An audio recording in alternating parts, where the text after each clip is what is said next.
The iPhone, humanity's greatest and probably worst creation to ever exist. I mean, I can call back my mum, but not like she's going to pick up, and then I've got videos like this. And after watching hours of this, you become a doom scroller, and yeah, I will admit I've been there. I think it's fair to say lockdown wasn't my brightest moment. Anyway, let's move on. And this is my phone for the next 30 days.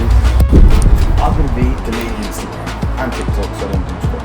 So, before we start the challenge, we're going to have to do the human benchmark test. What is it? Well, it's what it sounds like. It's a series of tests designed to test your cognitive ability, like a memory game. Now, I'll be doing it at the start of the challenge and then testing at the end of the challenge to see if quitting doom scrolling actually made me smarter.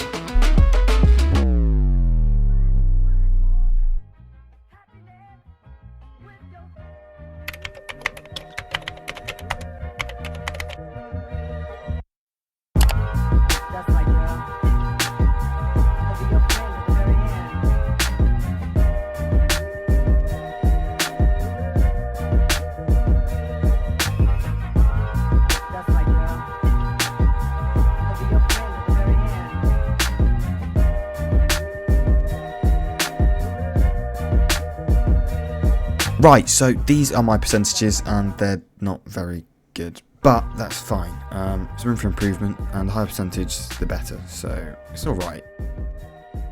Okay, so the reaction time stuff is actually really good. The memory stuff, on the other hand, is not so good, which actually aligns with studies. There is evidence to show that doom scrolling can negatively affect your memory.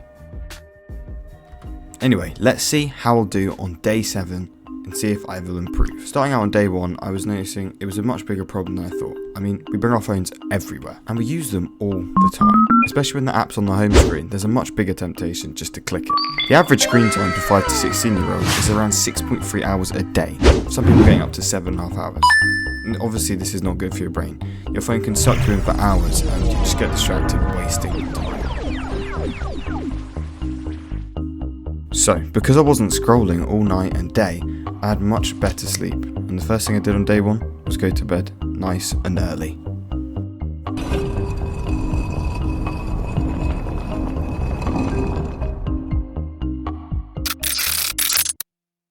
So day 2 I got up a lot earlier and I wasn't scrolling for hours and hours, wasting my day and morning away, and I just kind of got dressed, got ready and got on.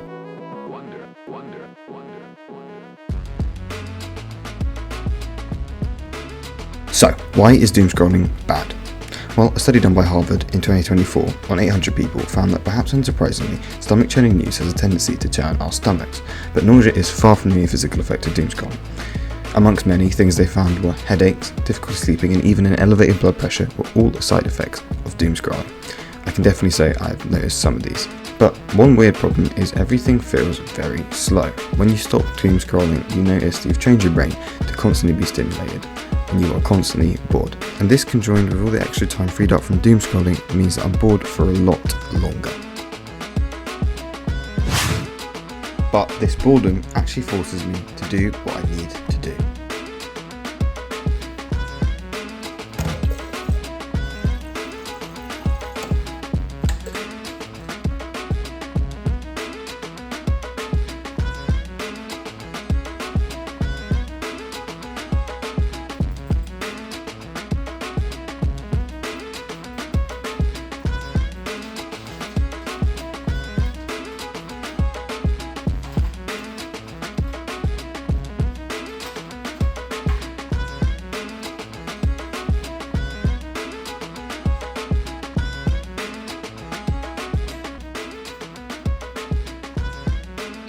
Though this did end up resulting in me sometimes getting ready for school and things way too early.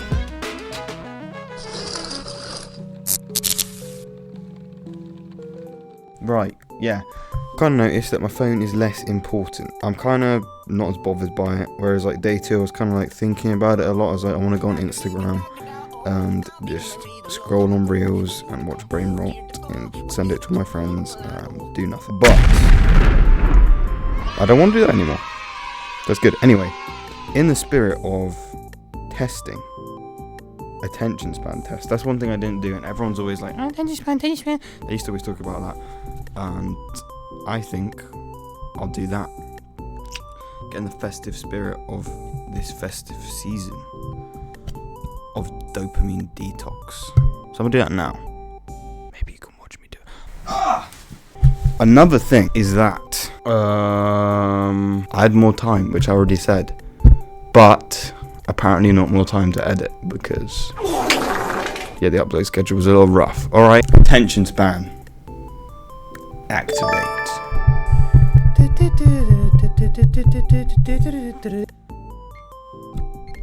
Okay. I just gotta focus on a green dot. It can't be that hard for 180 seconds, which is like a minute. Oh, there's pink stuff. Stop doing that. I don't like that it moves. Without the music, it's kind of hard. I'm locked in though. Lock in. Moving shapes. I have to look at the moving shapes. My ADHD. Elder millennial. Elder millennial. A blink doesn't count. No. Oh, how relaxing. The seas. I looked away. 1:15. So it is day 4.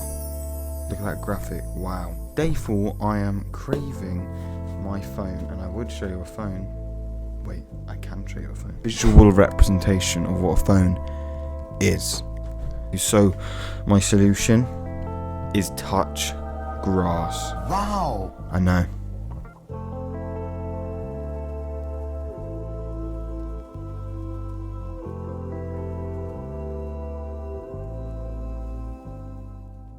That is a bike ride completed. And with that, day 4 is done. And we're moving on to day 5. And it was pretty similar to day 4. I'd grab my phone, turn it on, and open up Instagram or TikTok, and then realise I can't go on my phone. Which actually resulted in me being much more productive, apart from editing. I didn't do any editing. Not much happened on day 6, so I moved straight to day 7, the last day. And as it's the last day, it's time to retake those tests from day 1 to see if 7 days without doom scrolling can actually improve your brain.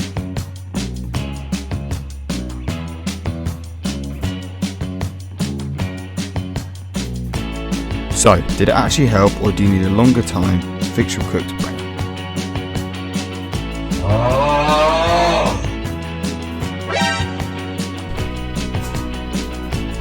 What the hell you going?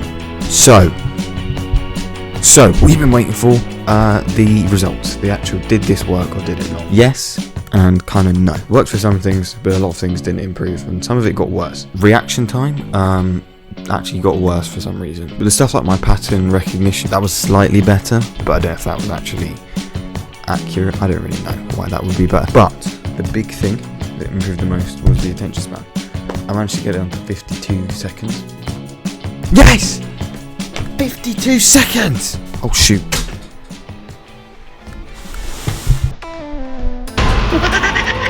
Anyway, thank you for watching to the end. Make sure to smash the like, subscribe, and that's it. Goodbye.